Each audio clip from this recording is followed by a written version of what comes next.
Amigas, amigos, boa noite. Eu ia fazer uma live, mas não deu tempo de preparar a pauta e não teria tanto assunto para uma live hoje. Mas temos uma coisa muito importante para passar para vocês, umas reflexões aí que eu andei fazendo sobre toda essa situação que nós estamos vivendo. O que nós temos hoje no poder é de fato uma quadrilha, um miliciano, um criminoso vulgar que está mais ou menos agindo como agiram os terroristas do 11 de setembro. Jogaram 2 aviões nas torres, conseguiram driblar todo o sistema de defesa aérea dos norte-americanos, conseguiram fazer um sequestro no momento em que os caças das bases aéreas mais próximas já não poderiam mais alcançar os Boeings. Enfim, isso foi fruto de um estudo muito meticuloso, de um cálculo muito bem feito. Foi realmente uma obra de arte, se é que poderíamos nos expressar dessa forma, em termos de atentado. E o que acontece aqui no Brasil hoje é algo extremamente parecido. Um determinado sistema político conseguiu se esgueirar por todas as brechas, por todas as rachaduras que foram deixadas pelo caminho nos últimos 15 anos no Brasil. E para poder alcançar esse resultado, eles se valeram de uma ferramenta bastante simples, já descrita por Goebbels na Alemanha nazista. É a desmoralização da palavra. É a história da repetição de uma mentira 1000 vezes até ela virar verdade.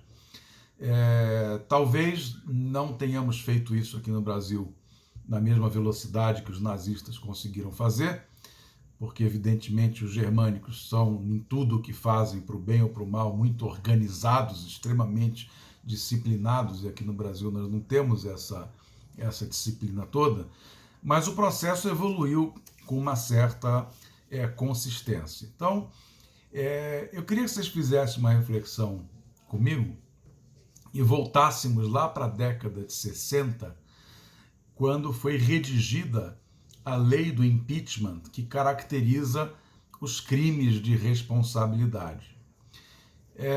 Se nós examinarmos e fizermos um confronto de como a população, como a imprensa, como o pensamento acadêmico, como o pensamento do direito, como, enfim, todo o conjunto de forças pensantes da sociedade, o que eles pensariam naquela época ser um crime de responsabilidade. Certamente, acho que vocês hão de concordar comigo, aquilo que naquela época se chamava crime de responsabilidade é algo infinitamente mais leve do que aquilo que se comete hoje no governo Bolsonaro praticamente diariamente. Então, esse conceito de crime administrativo, esse conceito de crime de responsabilidade, ele foi completamente desmoralizado por alguns processos. Então, vou tentar explicar para vocês como que isso aconteceu. Vamos voltar lá para 2005, quando estourou o escândalo do mensalão, né? Primeiro, identificaram-se uma série de práticas criminosas, lesivas ao patrimônio público, que sempre foram absolutamente sistêmicas e corriqueiras em todo o sistema político brasileiro. Aquele que disser que vive numa cidade onde não existem arranjos financeiros e compra de voto de vereador, deputado estadual, deputado federal, é porque realmente não está muito mal informado sobre aquilo que acontecia e que continua acontecendo na sua cidade, no seu estado e na Câmara Federal. De formas mais sutis ou de formas menos sutis, essa é uma prática sistemática e que sempre foi tolerada pelo sistema político. Você nunca viu uma denúncia desse porte que fizeram do Mensalão, e aí atribuíram esse nome, criaram uma palavra com um significado, o tal do Mensalão, porque com uma palavra isolada e um significado isolado, você consegue apontar o dedo. Olha, esse cara está fazendo isso. Como se apenas esse cara estivesse fazendo isso. Então, quando você dá o nome para uma determinada coisa, que é difusamente praticada, com os mais diversos nomes, com as mais diversas formas e os mais diversos métodos, na hora que você dá o nome, você consegue pegar esse nome e pregar na testa de alguém. E o objetivo era pregar na testa do presidente Lula, pelas razões que estamos carecas de saber, porque era um governo popular, era um governo democrático, um governo que respeitava as instituições, e como muito bem definiu o professor Pedro Serrano, um dos grandes juristas brasileiros, foi o governo que mais cumpriu a Constituição em toda a história do Brasil. Por quê? Porque ele cumpriu a Constituição nos seus princípios fundamentais, de promover a igualdade, de promover a luta contra a miséria, de promover a dignidade humana, de promover a boa prestação dos serviços públicos da sociedade, entre outros tantos ditames humanitários, né? Diminuir a segregação racial, diminuir esse tipo de desigualdade, diminuir a violência, promover a educação, enfim, tudo aquilo que nós sabemos que são os valores fundamentais da nossa Constituição. Então, tinha que pregar esse nome na cabeça do Lula. Então, uma vez feita esta criminalização, atribuindo uma prática sistêmica de todo o Brasil à culpa de uma pessoa, né? Esse conceito em si, ele já sofreu a sua primeira desmoralização. Porque quando você pega o conceito de crime no direito, o conceito de crime administrativo, o conceito de improbidade, e você restringe algo que é sistêmico e aponta para uma pessoa, você está humilhando, você está degradando, você está descaracterizando, você está destruindo o verdadeiro espírito da lei, que é combater essa prática em toda a sua extensão e não num determinado episódio isolado, e que certamente não tinha vinculações diretas ou particulares com o governo A ou o governo B. Todos os governos usaram e abusaram dessa ferramenta com seus mais variados métodos para conseguir governabilidade. É certo? Não, não é certo. É correto? É legal? É lícito? Não, não é. Mas é e sempre foi, continua sendo, a prática sistêmica. E você querer corrigir esse problema, isolando um determinado segmento e apontando o dedo para uma pessoa, você está, na realidade, cometendo uma perversão. Você está corrompendo o espírito da lei, o espírito democrático, o espírito da Constituição, que exige igualdade para todos, inclusive no sistema acusatório, no sistema probatório, no sistema jurídico, no sistema de formação de culpa, no sistema penal e assim por diante. Então, ali no Mensalão começou a desmoralização do direito penal e do direito administrativo no que concerne a toda a atividade política brasileira.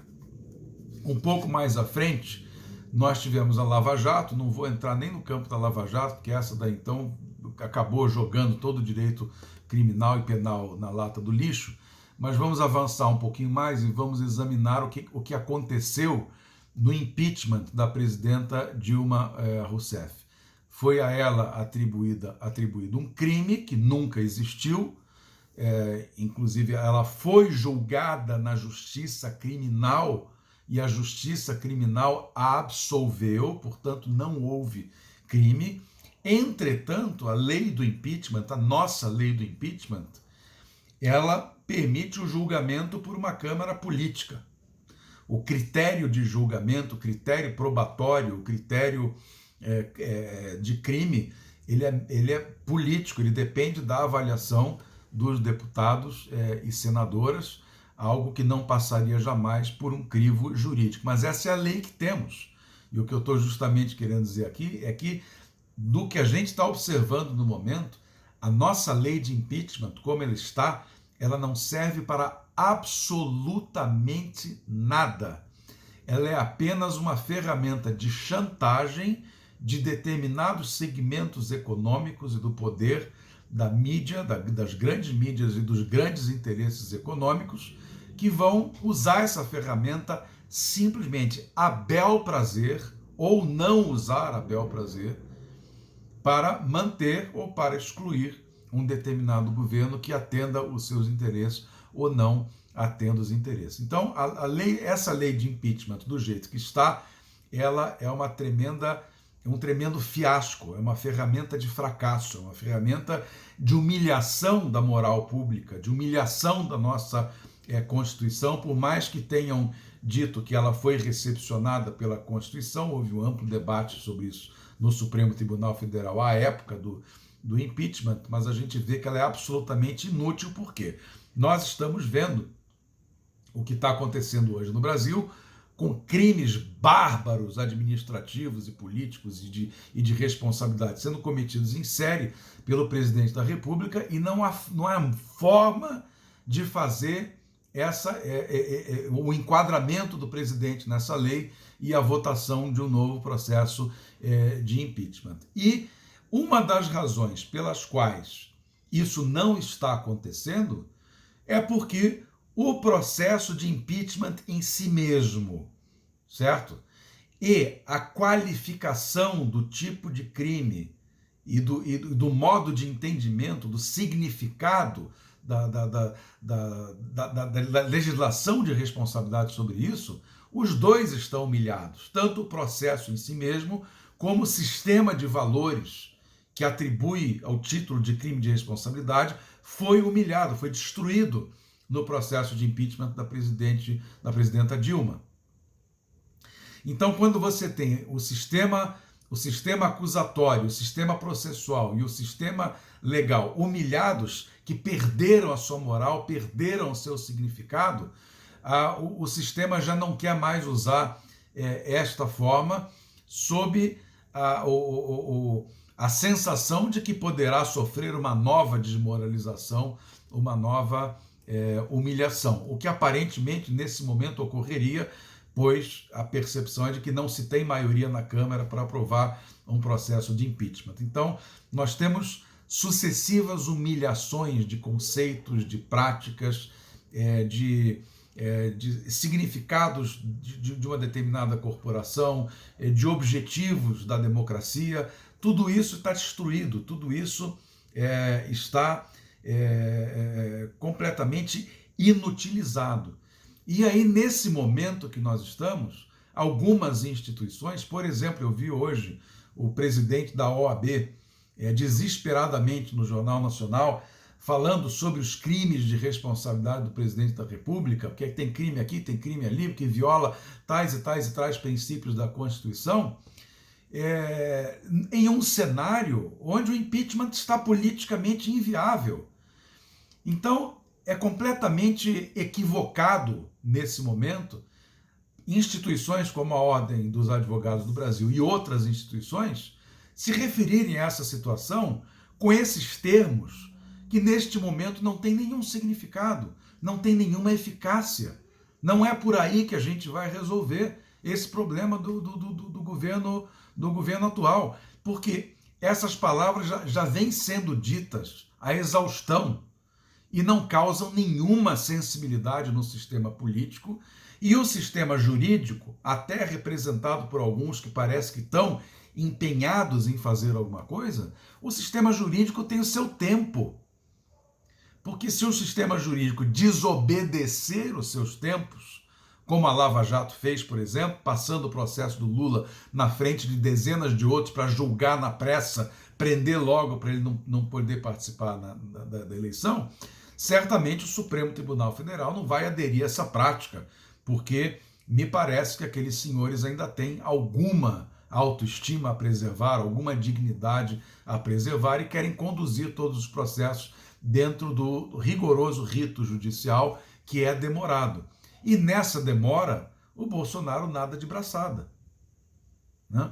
Então, esse sistema, ele foi, de uma certa forma, cuidadosamente construído ao longo desses 15 anos, talvez até mais, mas ficou mais evidente ao longo desses 15 anos, porque existem castas de poder no Brasil, existem grupos dominantes econômicos, de mídia e políticos que não se conformaram com a democracia da Constituição de 88 e vem fazendo uma construção sistemática da qual dependeu um delicado, meticuloso, ramificado e arraigado aparelhamento das instituições da sociedade para que essa construção pudesse manter o seu ritmo de crescimento, o seu fortalecimento, o seu arraigamento, e para chegar nesse ponto que nós estamos hoje,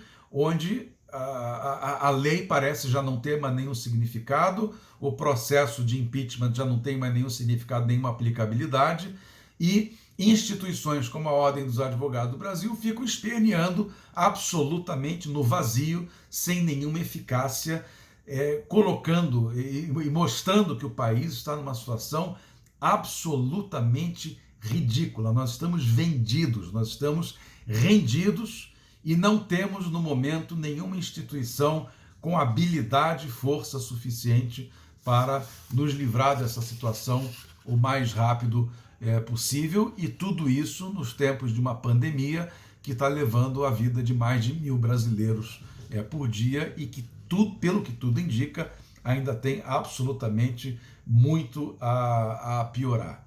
E falando em piorar, temos hoje uma fala do presidente do Supremo Tribunal Federal, que me parece que de todos é o que tem menos autoestima e é o que está menos entendendo o que está acontecendo, o que está menos preocupado com tudo o que está acontecendo, e diz que ele gostaria de ver que os poderes não estivessem se confrontando. Ou seja, que o confronto de poderes não vai melhorar a nossa história, não vai melhorar a nossa situação. Ora, presidente Toffoli, realmente não são as instituições que estão se confrontando. Nós temos um poder executivo que diariamente, desde que assumiu o governo, confronta uma instituição chamada Constituição Federal. E a única forma da Constituição se defender é através dos senhores do Supremo Tribunal Federal. E o senhor, que é presidente do Supremo, está dizendo à sociedade neste momento de tanta gravidade que o senhor não quer fazer esse enfrentamento com o Poder Executivo, o Poder Executivo que está rasgando a Constituição, os princípios de moralidade, de publicidade, de eficiência, de zelo pela cidadania brasileira. O senhor vem dizer agora que esse enfrentamento não fará bem? Como que nós vamos melhorar essa situação? O senhor realmente tem alguma esperança que de tudo que aconteceu até agora, o presidente Bolsonaro aprenderá a ser gente, aprenderá a ser humano, entenderá qual é o espírito da nossa Constituição e dos valores a serem preservados? Ora, presidente Toffoli, realmente o senhor me decepcionou tremendamente hoje à noite. Nós estamos, então, amigas e amigos, numa situação onde o significado das palavras foi sequestrado, foi destruído. Hoje, as palavras que nós achávamos que valiam alguma coisa há 10, 20, 30 anos atrás, estamos chegando à conclusão de que não valem absolutamente nada. E onde não existe palavra, não existe verdade. Onde não existe verdade, não existe justiça. E onde não existe justiça, não existirá paz. Nós estamos num momento perigosíssimo da nossa existência como país. Temos que acordar para a gravidade do que está acontecendo e rezar para que essas instituições tomem providências urgentes para afastar esse governo e promover novas eleições democráticas para, quem sabe, o Brasil tenha uma chance de se redimir dos gravíssimos pecados que cometeu sob uma verdadeira hipnose da grande mídia e do poder econômico que se apossou desse país desde as famosas jornadas de 2013. Então, é isso que eu queria dizer a vocês. Espero que isso tenha estimulado alguma reflexão, principalmente no quesito de nos conscientizarmos da gravidade do momento em que estamos vivendo e de como devemos nos portar frente às instituições que devem defender a nossa democracia e a nossa Constituição. Ainda assim, eu peço a Deus que proteja o Supremo Tribunal Federal, que desperte suas consciências e que os demais ministros não se contaminem por esse pacifismo ingênuo e omisso do presidente Toffoli, que hoje deu uma péssima lição para o Brasil. Precisamos sim de enfrentamento, porque afinal de contas estamos sob ataque. Da mesma forma que os Estados Unidos foram atacados nas suas torres gêmeas, nós estamos sob bombardeio, sob um ataque impiedoso de um inimigo perigoso que conseguiu se infiltrar por todas as nossas brechas políticas, jurídicas, de comunicação, se apossando do significado das palavras, destruindo o conceito de verdade, atacando a ciência e promovendo o caos. E é isso que eles querem. Eles querem o caos para imporem definitivamente a sua forma de dominação do nosso Brasil. Boa noite a todas e todos e até a próxima.